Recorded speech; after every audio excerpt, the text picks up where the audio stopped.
Welcome to the Beyond Sugar Freedom podcast. I'm your host, Danielle Dame, holistic nutrition coach and speaker. Let's dive in. Hello, everyone. Welcome back to another episode here on the Beyond Sugar Freedom podcast. We are being joined for a second time, a returning guest. Dr. Mindy Pelz is here with us today. How you doing, Mindy? I'm awesome. Thanks for having me back. If you come back a second time to a podcast, you know you did well the first time. So, you nailed it. Yeah, and I actually didn't share this with you before. I haven't looked actually in the last few weeks, but your episode is one of our highest downloaded on the show. So it was obviously well received. And I know that everyone listening in my audience really needs to continue hearing from you. There's so much that you have to share. And especially right now with some really exciting things coming up for you. The launch of your brand new book, Fast Like a Girl, is coming out in December. And I wanted to have you in to share about this book and to ask you some questions to dive even deeper to the conversation that we started back on episode 29, actually. And anyone who is listening to this that doesn't know Dr. Mindy Pelz yet and wants to know a bit more about her story and her approach to fasting, especially as a woman, please go back and listen to episode 29, because today we're going to skip all that stuff and we're just going to dive deeper into some more questions. So yeah, thanks for being back here, Mindy. Oh, yeah, no, I love it. I really enjoyed talking with you, and everything in the book is a passion project for me. Yes. Okay. Well, tell us about it. Tell us, obviously we're going to dive deeper into it, but what is Fast Like a Girl? And what does that even mean? Right, what can people expect in the book? And more importantly too, because I know this is really different, right? And how you're approaching this really different, but how is this book different than any other book out there on fasting? Yeah. Thank you for asking that. The book was really birthed by, my YouTube audience, to be honest. It was birthed by all of my social media comments and followers and asking questions. I've used social media as a way to give free education, but then also what we've done is be able to really see clearly, like, what is working for people and what isn't working. And our followers will give us, all the feedback on everything if I ask them. So a couple of years ago, we started, there was a big trend in fasting books. So we've had Jason Fung's Obesity Code, which, started the whole thing. And then he did his complete manual, which was great. And then you had Dave Asprey come out with Fast This Way, and then Intuitive Fasting by Will Cole. And with each one of these books, I was waiting for them to say something about women, because what I was seeing on my social platforms was that women definitely had a different rhythm that they needed to follow when it came to fasting. And if they didn't follow that rhythm, then what we saw is they got really negative effects of fasting, which is then they give up, right? So we didn't want that. So when Dave's book came out and Will's book came out, and it had chapters on fasting, but for women, but didn't talk about how women should fast, I was like, okay, I'm gonna write the book. And since then, Cynthia Thurlow's come out with a book, and it has one fast that women should do. I time in this book 6 different levels of fasts. 6 different types of fasts that women can benefit from, and time it to a woman's cycle. I give premenopause, perimenopause, postmenopause women understandings as well of how to time the different length fasts. So it was really a need that people had. People really were struggling to figure it out.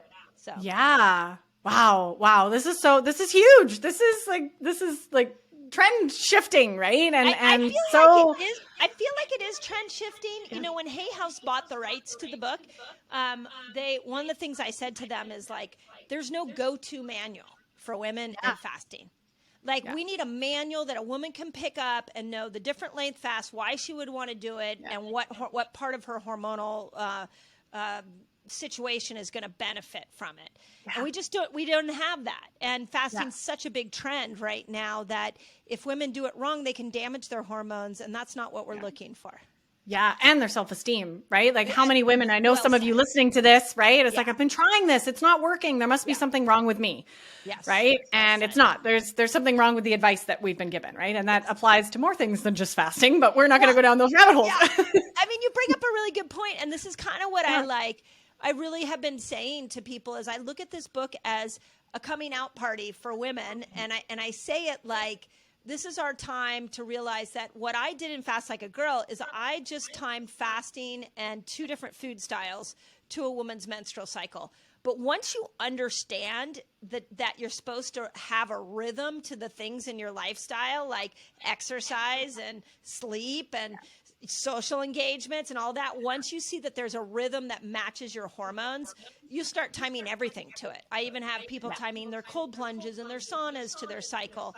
So, but you got to get to know these hormones first. And in Fast Like a Girl, I teach you how to get to know them. Plus, I show you how to time food and fast to it. Once you get that rhythm, believe me, you're going to start to want to time everything to it. Yeah, I'm so glad that you mentioned that, because I think this is kind of this whole concept of cycle syncing or like cycle design, right? And it's something we were never taught as women, that we actually have a 28-day cycle, give or take, right? And we don't operate like men and don't reset every day. And we need to, obviously living in the patriarchy, right? We don't get that messaging to how to actually ebb and flow, right? And we just want something that we do every day. And that doesn't work. Like I've tried that, like even having routines in my life, and it's like, I'll revolt after a couple of weeks. Like I don't want this strict routine. I want to do something different this week because I feel different and my hormones are different. And I don't want to do intense exercises. I want to just do yoga and walk, right? And like, how do we actually work with our bodies, right? Instead of against them. I think the thing that you said that I really want to point out to women is that our healthcare system is a patriarchal system, and it's a very masculine system. And that's not wrong. What I'm trying to do with a book like this is bring the feminine to it. And in a masculine healthcare system, there's one symptom, one diagnosis, one pill, and everybody goes on it. When you bring the feminine to that system, what you start to say is, wait a second, as women, we have different ebbs and flows of these hormones. We're more in touch with like the earth. For example, if you took all the blue light away from us, we would be heavily influenced by the moon cycle, and you would have most women that are ovulating at the moon cycle. So we also are really good at connecting to each other. So you can't leave community and connection out of the healthcare situation for women. So what I'm really trying to do with this book is open up this feminine version of healthcare, and how do we bring the feminine back into this patriarchal masculine? Because it gets the patriarchal healthcare system laughs at intuition, laughs at ceremony, laughs at the fact that we are synced up with nature. And if you look at the statistics on chronic disease, the patriarchal healthcare system, that 1-to-1-to-1 is not killing it in chronic disease. So we need to bring back that feminine approach. Yeah. I mean, I love that. You like, even just looking at the big picture, like really looking, what we're doing is not working, right? The system is not working. So maybe there's another way to do it, right? And I'm so glad that you mentioned that. This is actually very like personal to me right now. I'm actually doing some work with someone over the next 6 months to start learning my cycle and my like connecting to my womb and my body at a very deep level, and even starting to get into just paying more attention around my cycle and the moon cycle, and like really doing some deep feminine healing and trauma healing and all sorts of things that comes with that too. But really like getting back into actually exactly that. Like we are synced up, with nature, and we have spent so many of our years and decades. I know a lot of you listening, right? You've decades into just forcing yourself to try to fit into this patriarchal box and ignoring your emotions, your needs, what your body is telling you, right? Constantly, ignoring our body. And we've become so disconnected. And I know you see this too, with women, right? And I love this act of even just paying attention to our fasting cycle, right? Can be such a catalyst for, like you said, right? You're going to want to start paying attention to syncing all the things in your life. And it's so fun. You start to see things like when progesterone comes in her biggest way, it's the week before our period. Okay, well, what's the personality of progesterone? Progesterone makes us feel very inner. Progesterone will actually make you feel like you just want to sit on the couch, which, hello, is that not what we want to do? Progesterone also needs glucose to be higher, so she's going to give you some cravings so that you start to eat more carbohydrates. Okay, well, how many of us have been like, give me some pizza and a tub of ice cream the week before my period? And then the other part of progesterone is little simple things like magnesium. Like progesterone needs magnesium. Well, one of the most magnesium rich foods is chocolate. And how many women are like, I crave chocolate. I want to sit on the couch. I don't want to talk to anybody. And I want to eat a bunch of carbohydrates. And then we villainize that. And this is the thing, is that like we make that the evil. But what I want to tell women is like, no, that's how you're supposed to be. That's what progesterone is asking you to do. The challenge is that you're at an evolutionary mismatch. You're in a world that you can't be like, hey, progesterone's coming in today. I'm not going to make it into the office. Like nobody's going to understand you until we all gather around and say, we are powerful. We're as powerful as men, and we need to approach our lifestyle so much different, our jobs different, our relationships different, because these hormones really do run us. Yeah. We have to. I mean, something has to change. I mean, look at how we're burning ourselves out, right? And staying in these addictive patterns, binging on sugar, binging on Netflix, just being so disconnected, from ourselves and from, what we need to do to look after ourselves, right? So this is really powerful, in a way that we're taking our power back, and I love that you're leading the charge on this, and I'm right there with you. We're all doing this and really honor. How can we, and this is a big question, right? Like, how can we honor our gifts and actually see them as gifts, right? As women. And I'm learning in this mentorship that I'm doing, right? Like in the olden days, in a lot of places, anyone knows what the red tent is, right? Like we used to gather, and men used to actually really honor the wisdom that we would get when we first, like when we would bleed, and we were more connected to the universe and to having insights and our intuition during that time. And it was actually like celebrated and honored instead of shamed, right? There's so much shaming around our cycle, around our period, around our bodies, or just shame left and right. And, it's a big wound that we all carry, as women, and beginning to heal that by connecting back to our body and learning like, oh, okay, this is my cycle and I'm working with it instead of fighting against it, right? There's nothing wrong with my cycle. That's the message I hear, there's nothing wrong with us women. No, you're right? like when you don't feel like during that time of your cycle, you don't feel like getting off the couch. Yeah. Like, there's rest. Do it. Right? Yeah. And then we can find that balance of obviously, maybe it's not pizza, maybe it's, obviously, and I know you talked about this on the last time you came on, right? That we can honor bringing in some of nature's carbs, right? And some actual carbohydrates that our body needs. Yeah. And I want to go back to something, because this is really cool. And I think as women, we should embrace this more. That week before our cycle, when progesterone's coming in and we're feeling very inner, we're inner for a reason, because there's great intuition we can get that week. But then once we shed, if you think of your menstrual cycle as like a detox, it's like you're shedding that inner lining, and you can shed toxins, you can shed thoughts, you can shed belief systems. Like there's something really cool about the shedding. It's the letting go. And I never, until I started to dive into hormones, I had never really looked at it that way. All the years I had my period, and it was like, okay, here it comes. Now I got cramps. It's a problem. Da, da. But now that I look back at it, and I'm 53, still in the throes of menopause, I feel like I wish I had honored that more. If I could have rewritten the way I did my cycle, I would have, the week before like my period started, I would have said no to a lot of social engagements. I might have tried to take more time off. I might have done more journaling. I might have gone more within and said, what is it that I need to shed? What is it do I need to let go in this go around? And then when all of a sudden, your cycle starts, it's a combination of, okay, I'm shedding that thing, and then what do I need to bring in? Estrogen is going to give you that psychic ability. So we've never embraced our hormones like this.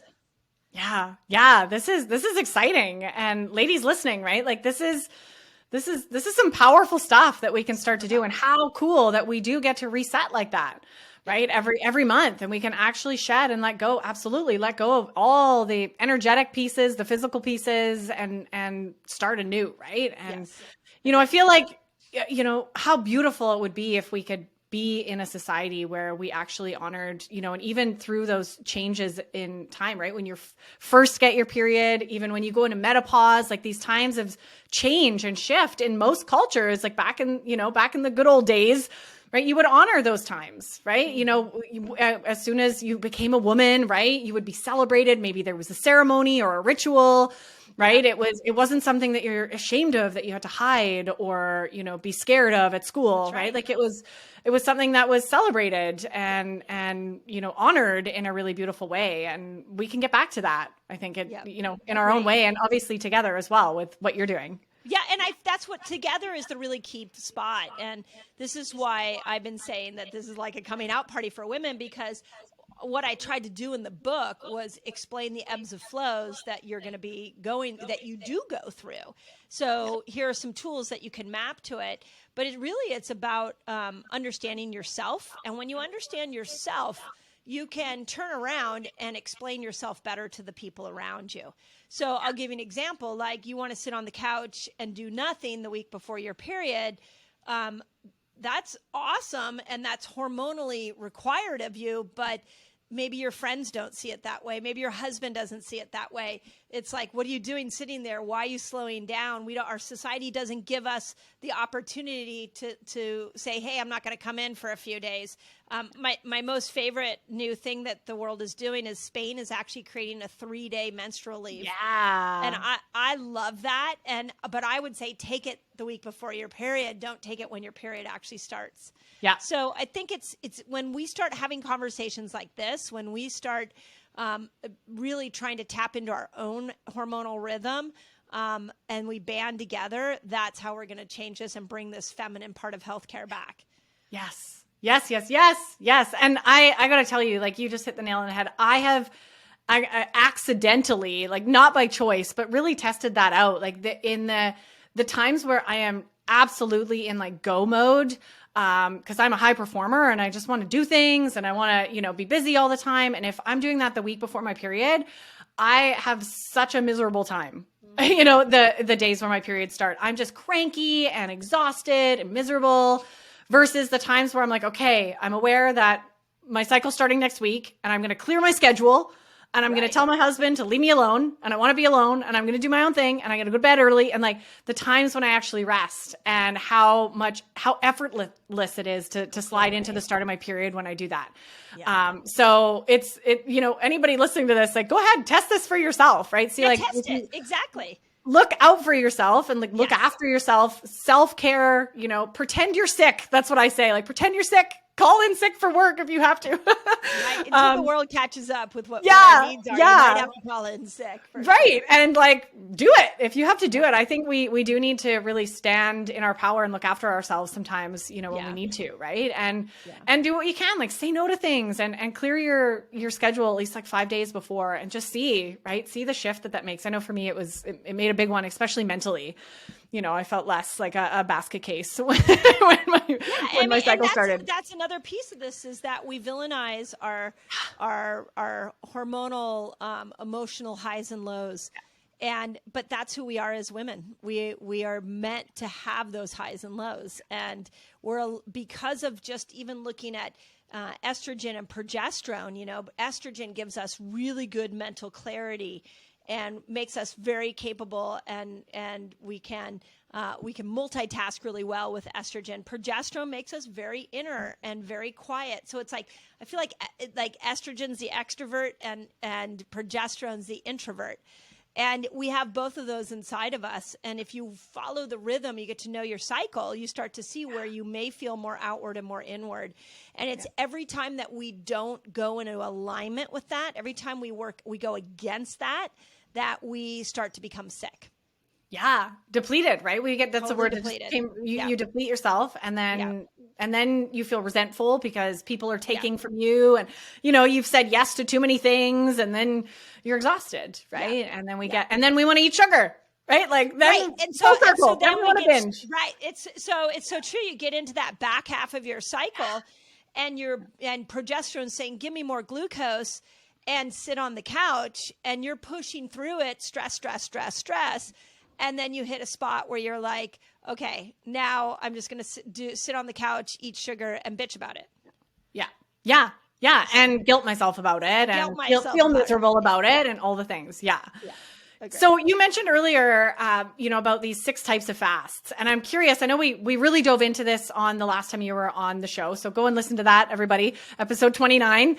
But I'd love if you could share quickly a little bit about how to fast. Some of the key takeaways on how we fast at each phase of our cycle, and for those women who are listening who don't have a cycle anymore, I mean, this is an important phase as well. Yeah. Yeah. And we can talk about the people who don't have a cycle, because what was really shocking to me as I started to teach these principles on social was how many women don't have a cycle regardless of where their age is at. Like, that's a problem too, because that's your detox. So those toxins are staying inside of you. So we got to get your rhythms back.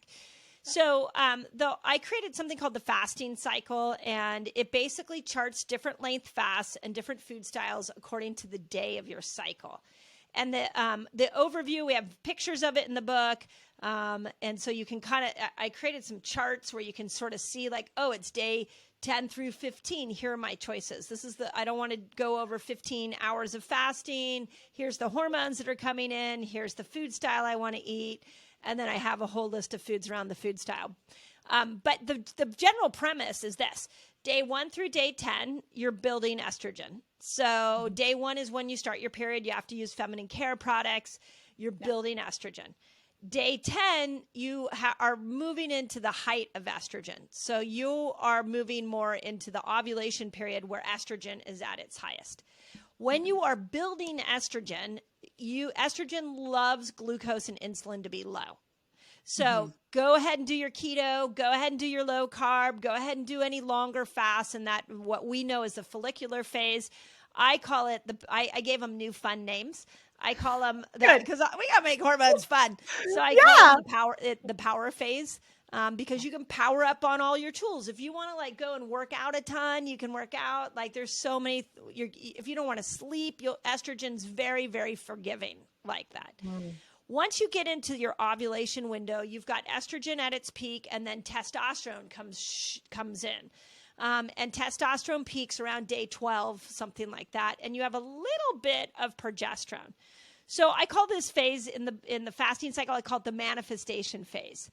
And the reason I called it that is like, if you want to you can manifest a baby, obviously, if you want to manifest a baby, or you can, because you have all 3 hormones like on the scene, you can manifest resolving a conflict. You can manifest a new job. You could ask for a raise. Like you have all your hormonal superpowers during that time. And then the other thing during that phase that I really emphasize is that we've got to focus on our gut, because our gut and liver will break down these hormones. So then when we come out, so that's why you'll see in the book, the food style changes to help support the gut. When we come out of that phase around day 16 to about day 19, we can go back, hormones dip, we can go back into more longer fast, more keto. And then around day 20, you have to step out of fasting. You can't do keto. Cortisol will be shy with 2 different hormones rising, insulin and cortisol. If those hormones go up, progesterone goes down. So we really need to start to get women to not be fasting, not do keto during that back half. Yeah. Yeah, beautiful. And now when you're talking about fasting specifically, can you speak to like intermittent, the smaller window fast versus anybody who's listening that, obviously you talked about doing the longer ones, 24, 36, like the longer fasts. But is there a time when you shouldn't intermittent fast as well? Well, so it's interesting. It's a great question. In the book, I recommend for the beginner, the new faster, that they don't intermittent fast in that last week. And I called it the nurture phase. So starting day 20 until you bleed. If you're brand new, don't fast. If you're not brand new and you've got a really good rhythm with intermittent fasting, then just do a shorter fast, like 13 hours.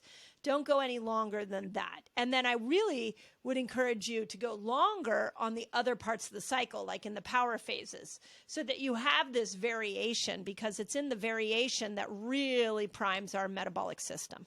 Yeah. Yeah. Yeah, I love that. That makes so much sense. And by the way, like this fasting, this graph with the day by day, you're talking about this. I'm like, this is exactly what I need. Right? This is exactly what I need. I know. Because I've That's even why, gotten myself confused. I'm like, okay, right? where am I? And I'm still learning how to connect, to my cycle and where I'm at and know, and plan for that. Right? It's tricky. Isn't that crazy? Isn't that like, how old Yeah. are you? Almost 35. So I'm still 34. I Yeah. have sat with more women of all ages who say, I have no idea about my hormones. I have Yeah. no idea where my cycle is. Yeah. And it's like, okay, I had a friend recently tell me, like, you're not solving the women in fasting problem, Mindy. You are solving the hormonal literacy problem. Yeah. And I realized, like, yeah, it's a little bit what we're trying to do. We got to start with women knowing their hormones. And then all of this starts making more and more sense. Yeah. Yeah, this is huge, right? It's so true. This is not something we learn. My mom didn't teach it to me. My girlfriends don't sit around and talk about it. Like I didn't learn it in school, right? This has all been my evolution and learning and obviously wanting to learn my body better and support my health and my longevity and happiness and health and everything. So I'm learning it from amazing people like you, right? And that's okay.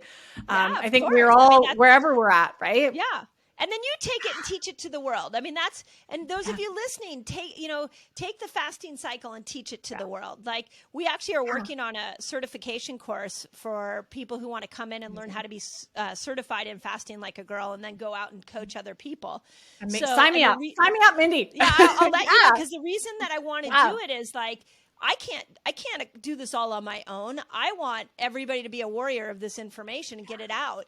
So I'll let you know. It just seems like a need because there's so much nuance. Even the book is 83,000 words, but I still think of things like, oh, I should have said that. Oh, maybe I should have said that. So there's so much nuance, which is why when I watched Dave's book come out and Will's book come out, I was like, okay, y'all are at least talking about women needing to fast, but we need to really get into more of the nuance of how to do that.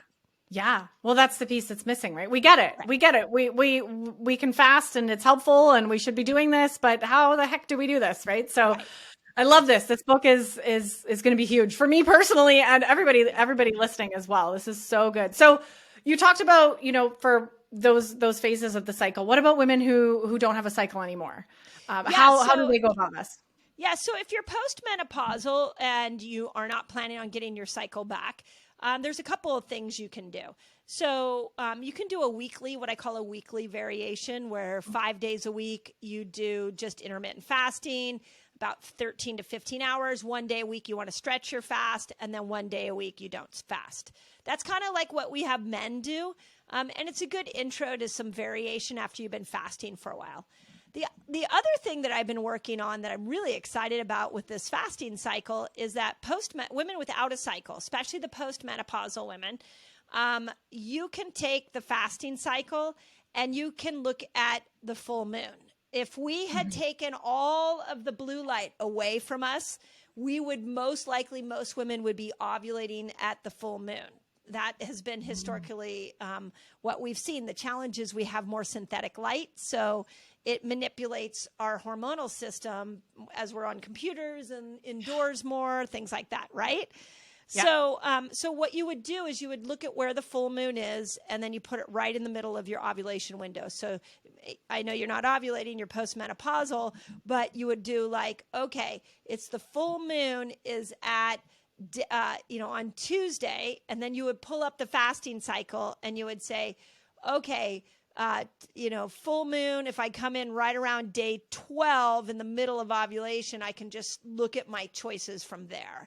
And to make it, again, easier than as possible, we've created an app that will come out with the book. Yes. Amazing. Thank you. Thank you. That's so good. I didn't write this book for any ego. I didn't write it for it to collect dust on anybody's countertop. Like, I want the book to get used. So when I started to think about what else we needed, I was like, we need an app, because that way people can take the principles of the book and then they can apply it in the app. And what the app will do is like, you'll go on and be like, it's day 12. You'll track your moods, kind of like some of the other apps. I have a few more in there that will help you get to know your hormones.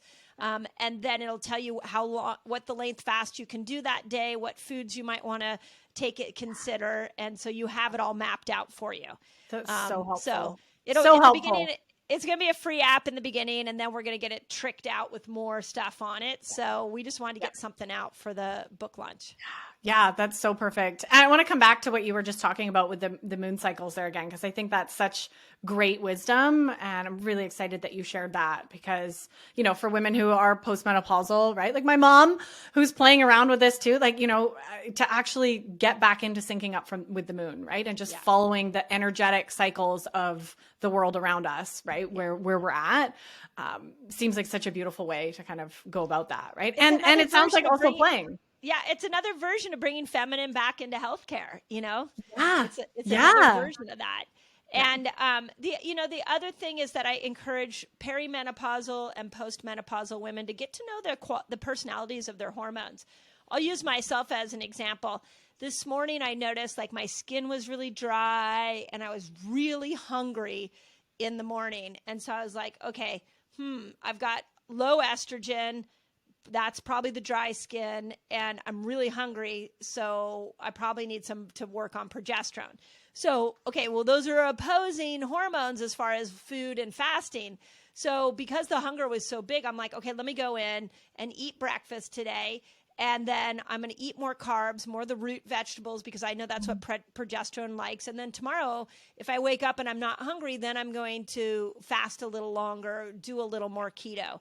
So I've really learned the different personalities of my hormones. And once you get that, it's like having a Swiss Army knife. And sometimes you pull out the screwdriver, sometimes you pull out the big knife, sometimes you pull out the wine opener. So yeah, I love that. Has anybody ever really used a screwdriver on a Swiss Army knife? As soon as you said it, I'm like, I have never used I think that or the nail file. That's a good question. I think we have camping. Yeah, maybe, right? But what are you using screws camping for? Anyway, this is what are you screwing while you're camping, Mindy? Like, are you building a fort? It's a good question. When like the stove top is like, you've pulled it out for the 100th time and it's falling apart and you need to tighten up a little bit. Okay, you got me there. Good point. Yeah. But that was a legit. You mean you're not starting your own fire and cooking your meat over the fire, Mindy? Like what? Oh, I forgot you're not Canadian. Legit. But yes, I have used it camping for exactly what I just said. But yes, we're tent campers. We don't make a log cabin when we're camping. No, I love that analogy though. I think that's really really helpful, right? And all of this is really helping women, hopefully everybody listening, right, understanding that there's not one size fits all here, right? We're unique. We're unique little snowflakes. And it's really important to figure out, which works and where we're at and get that feedback from our body. So actually a question that I have for you, and I've had this a lot from my clients, and I would love to hear like your question or your answer to this, but how do we know, right? Because there's obviously so many nuances and there's so many different ways to fast and different ways to kind of sync up and we're all unique. We all have different hormonal challenges as well. Maybe we're deficient in things or we're low on certain things. So how do we actually know if like our current fasting schedule is working for us or not? Like, how do we know as women, this is really working and I'm going to keep doing this, or, hey, it's not working and I need to try something different? Well, I think it's working for you if your hormones are balanced. So the question would be, are your hormones balanced and are you metabolically healthy? So metabolically healthy to me means that you have a fasting glucose somewhere around 80 and 90. The week before your period, you're going to see that glucose go up, and that you're, you can get into ketosis pretty easy. You're okay going without food. Maybe you've had a recent blood test showing that your hemoglobin A1C is around 5 or less. So there are some telltale signs of metabolic health, and if you have a normal cycle, you're not spotting, then you're probably hormonally and metabolically healthy. And you can probably sustain fasting all at the same rate with that level of hormonal health, you could probably sustain that for 6 months to a year. But eventually what's going to happen if you don't use the principles that I speak of is that eventually those hormones go off. And the hormones going off look like this. And this is what really got me thinking about all of this from a hormonal perspective is a lot of women in their early 40s started spotting. The more they fasted, they loved that they could fast and keep their weight where they wanted, but they were now spotting. A lot of women started losing their hair. A lot of women started having like thyroid storms because they weren't eating enough or their medication was too sensitive, so they had to get off their medication. So those are some of the telltale signs that some women were gaining weight. They were fasting. The more they fasted, the more weight they gained. So going in and having to shift that around and having some variation became crucial. So it's really, I always say that fasting works for everybody. I really want to emphasize this. So if you think fasting is a fad, I am here to tell you it is not. Fasting should be put in the category of sleep, exercise, are probably two of the biggies. So we all have a cultural agreement that exercise and sleep is good for everybody. Yeah. Now, what type of exercise is the $1 million question, and can you sleep is another $1 million question. So when you look at fasting, this is, again, why I wrote the book, is like if you're struggling at fasting, it's not fasting's fault. It's that you need to find your rhythm with it so that you can do it in a way that works with your hormonal profile. Yeah.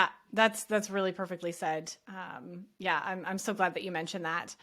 You talk about something else too that I want to ask, because selfishly I want to know what this is and what you're talking about this. And I know you've talked about it on your YouTube channel, but this difference between ketobiotic and keto. Oh yeah. You talk about what is that? What's the difference there? And I love that word, and I just want to know more about that. Thank you.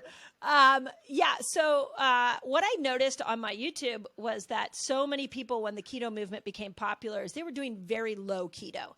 And low keto pretty much looks like meat and fat. And a lot of people also believed you had to really eat a lot of fat to get into ketosis. So I'm not a believer you have to eat a lot of fat to get into ketosis. I feel like fasting is a beautiful way to get you into ketosis. So I came up, and the other thing that I worry about when people go on this low keto is that they don't eat enough fruits and vegetables.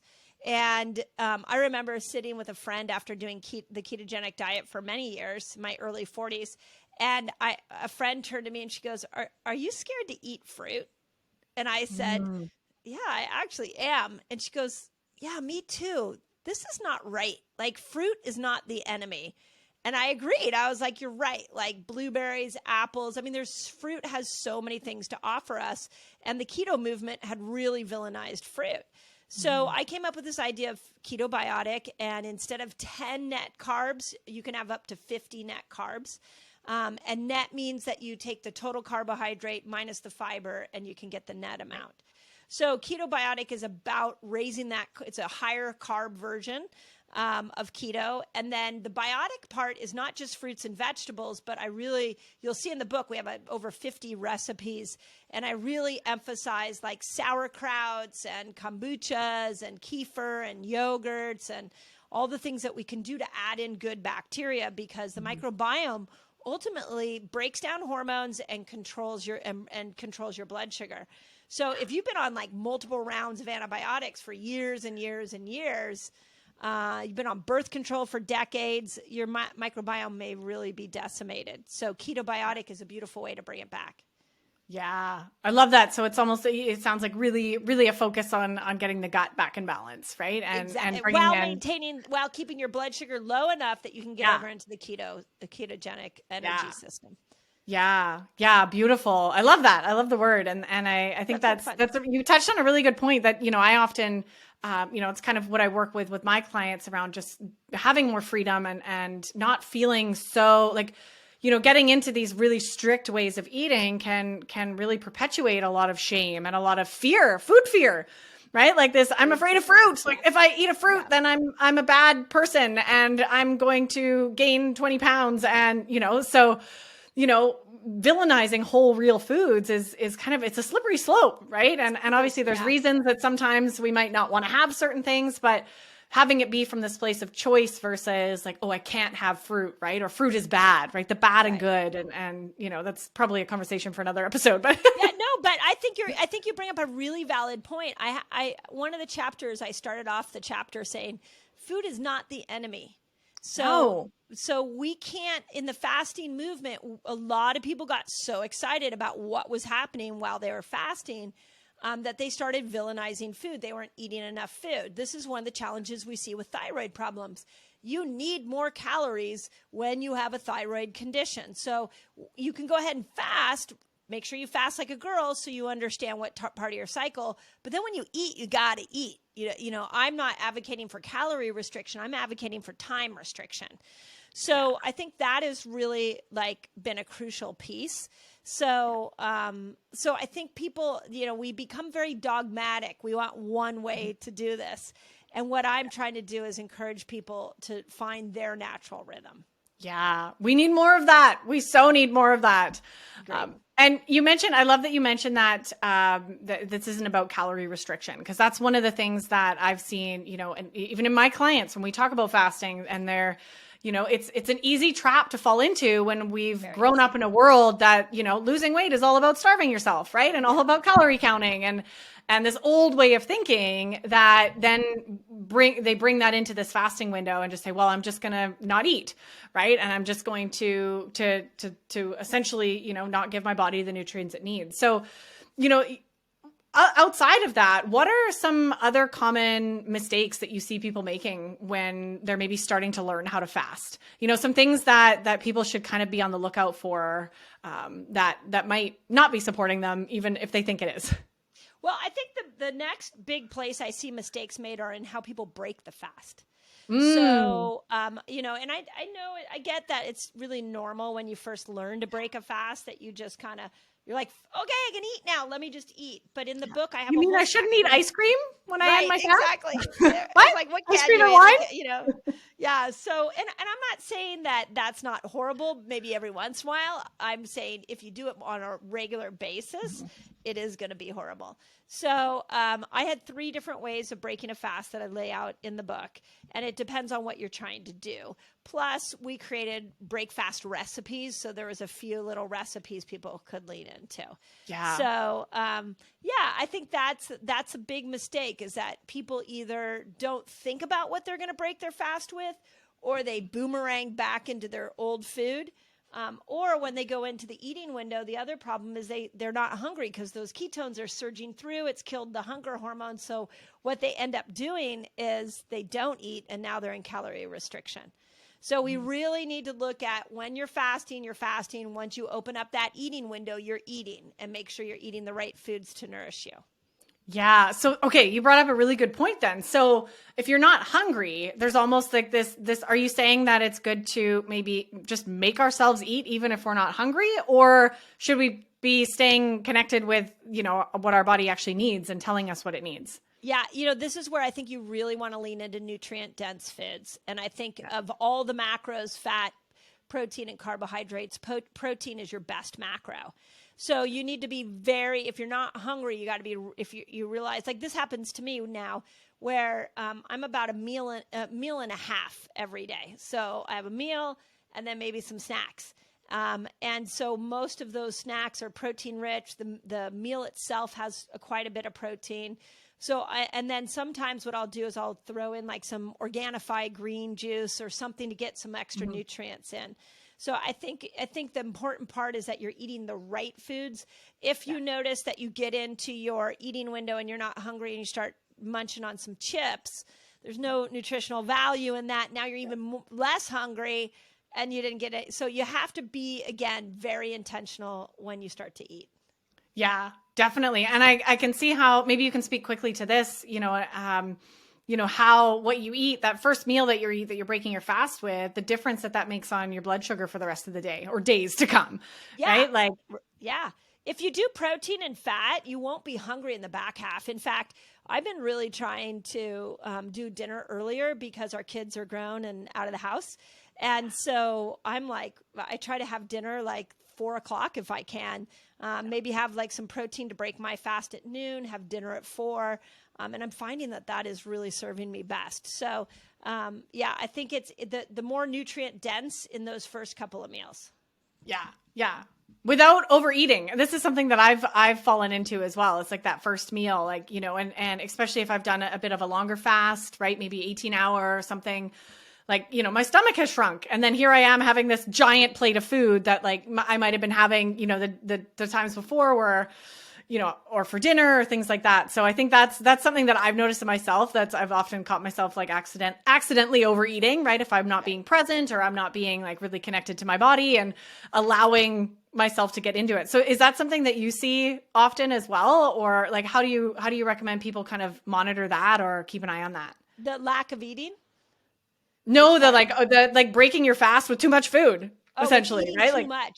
And then, well, it takes a few logical consequences, right? I mean, if you eat and then you're sleepy after you break your fast, there you go. A little too much glucose. So, I think the best way is setting an intention. So what I do is every day I'm like, okay, how long am I going to fast today?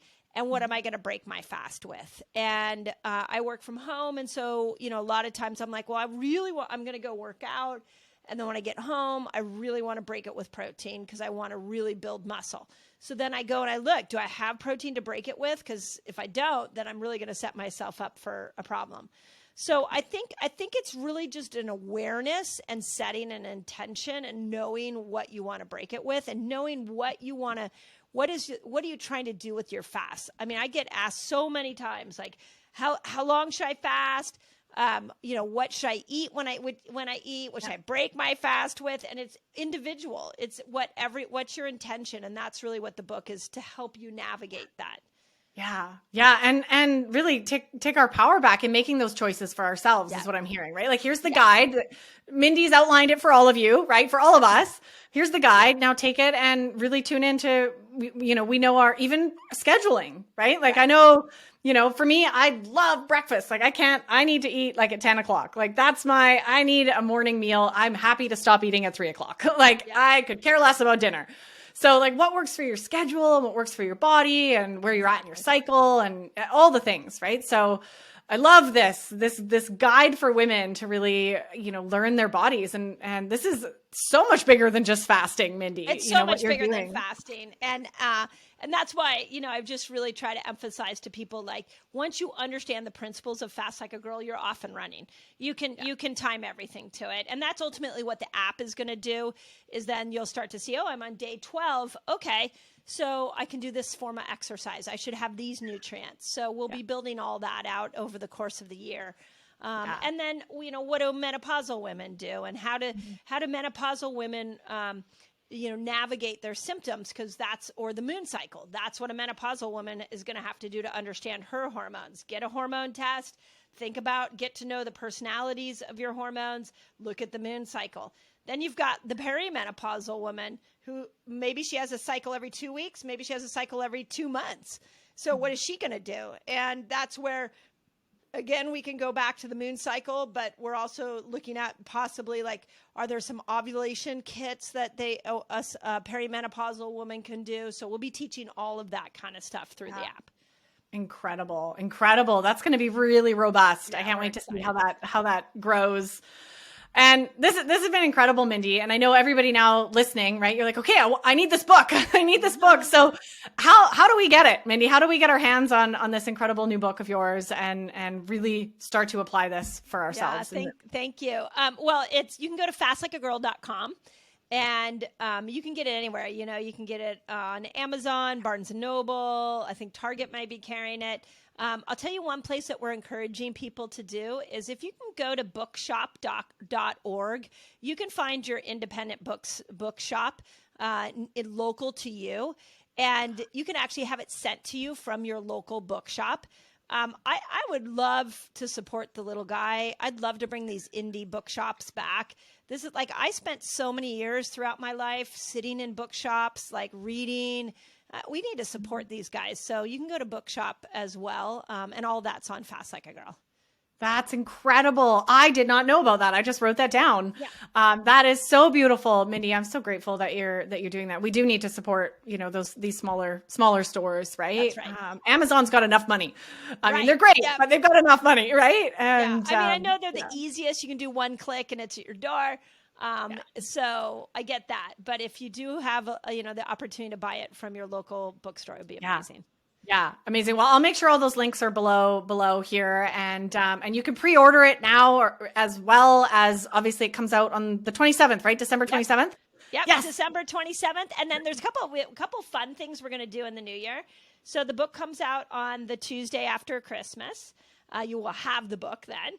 And then the following week, we're going to do a worldwide 3-day water fast. So we're pairing up with Hay House, a bunch of other doctors, and anybody that wants to join, it's free. I am leading people through a 3-day water fast. Your only ticket in is a purchase of the book. We're going to have a prep call, and then each day of the water fast, I will be hosting a webinar to just keep people motivated, to answer questions. So if you've ever thought about doing a 3-day water fast, join us for that. Or if you're wanting, we're going to give modifications too for people as well. But it's a great way to start the new year off. Amazing. What a genius idea. Wow. Yeah, thank you.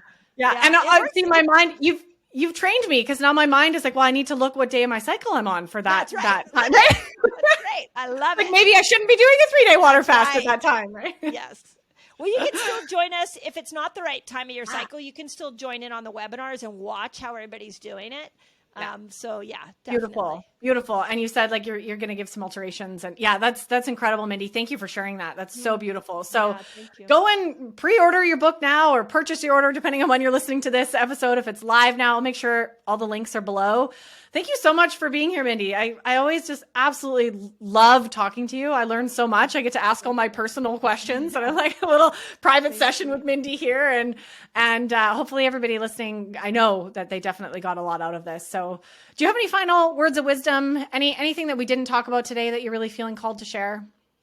Yeah, I mean, I think I think I do want to just point out that this book is really, truly a collaboration of some amazing women, including all the women on my YouTube channel that shared their stories of fasting. I mean, we've had 29 million views of my videos on YouTube, and about 80% of those views are happening by women, and women are leaving on the channel. They're in the notes, they're saying, this worked, this didn't work, this is what I'm applying. And that's how I came up with the formula in there. So the women on my YouTube channel, they're the ones that really helped me like put all this together. They were sort of my test subjects.